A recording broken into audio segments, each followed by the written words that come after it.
tied into that too, I think every law that's passed out there, congressmen and congresswomen and senators should abide by all the laws that are passed. It shouldn't be a law that they pass on us and exempt themselves from it. We saw that in the healthcare bill with Nancy Pelosi and some of the leadership there and her staff, they were exempted out of that. You know what? That's wrong. If it's good for the American people, it's good for congressmen and congresswomen. And that's my commitment. Remove generous protections for state employees, an independent congressional ethics board, rather than this internal ethics board that you just question what politics is going on. And we need an independent investigation done on many of these things. So my commitment, and then I look forward to getting some questions that you would have, is for me, process does matter, and it's more than just words. I mentioned this before, that you can look at my record, you can look at my work as a public servant, and it's not just words for me. I mean it when I say it is an honor for me to serve. It's a trust that the people have given to me, this office. And I talk about it too, that this isn't anybody's office to hold. This will never be the Hultgren congressional seat. This is the 14th congressional district seat. This is your seat in Congress. And as soon as somebody forgets that, we need to get rid of them. We need to get them out of office. This is a trust that you place in my hands or somebody else's hands. And you better be confident that they recognize that. And if they fail to do it, you better take it away from them quickly. And if everybody did that, there would be such a turnaround out in Congress right now. I will always listen to you. I want to listen to you. I need to hear from you. And that won't change, whether it's now or after November 2nd. That's when we continue. I'll always be respectful to you. I'm going to show up. I'm going to be available as best I can. I'm not going to be smug. I'm not going to shut you down. I'm going to be available. We're going to disagree. I guarantee you, every single one of us here probably will disagree on one issue, but I'm going to be upfront with you. I say what I mean and I mean what I say. Not in a mean way, but just this is where I'm at on this. Let's disagree. Let's talk. If I learn information about that I didn't understand before, I'm open to changing and saying, you know what, you're right.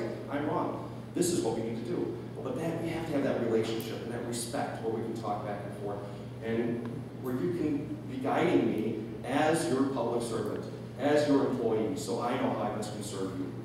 I will always recognize that you know more about making payroll and the challenges of job creation than I do in your specific area of business. And I need to hear from you. If laws are being passed out in Washington, D.C. that impact your business, I want to hear from you. I want to be your voice out there saying, we can't do this because it's killing jobs back in the 14th Congressional District.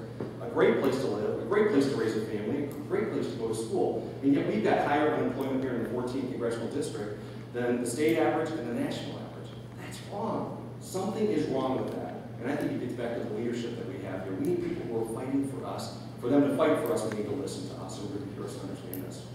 I will always have an open door. I want to hear from you. I will never hide from town hall meetings. I'll be available to you. I'll be out there. There's going to be tough votes, and I'm willing to talk back and forth and hear those things. But I think it's important for us to be there, to show up. And you're going to, I hope you get sick of seeing me. Then I'm doing my job. If you get sick of seeing me and say, you know what, okay, we've seen you enough, go do something else. That would be victory for me. That means, you know what, we're doing the right thing. And I hope you even see that in this campaign. That's what we're doing. We're out there meeting with people, talking with people, walking, knocking on doors, walking in parades, being accessible, being available. And it's the way it should be. Again, to me, it gets back to common sense, something that's sorely missing out in Washington, D.C. But now is the time to make that change. I think that's our last slide. So we went through those fast, but I hope you got to feel a little bit for who I am, why I'm running, why I think this is so important, and really asking for your input and advice so that I can better serve you in the future here. So I'd be happy to answer any questions you might have. The first question was one that was mentioned many times in the cards that were submitted. It has to do with the health care bill that was passed at the federal level. If you're elected, what can you do or what will you do to try and repeal that bill or make changes to it? I think it's a great question. It's one that's just a very clear difference between Bill Foster, the incumbent here, and myself. I would have voted against the Pelosi version. I would have voted against the Reid version. I think it was the wrong thing to do in the wrong way.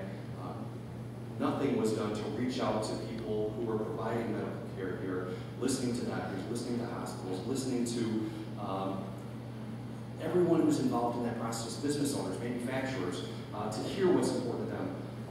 What's frustrating to me, and this is where I get back to, I think Republicans blew it on this, and I think Democrats maybe little bit more so. When Republicans had an opportunity to address the cost of health care, to get some real lawsuit abuse reform, get some portability so people can have access and take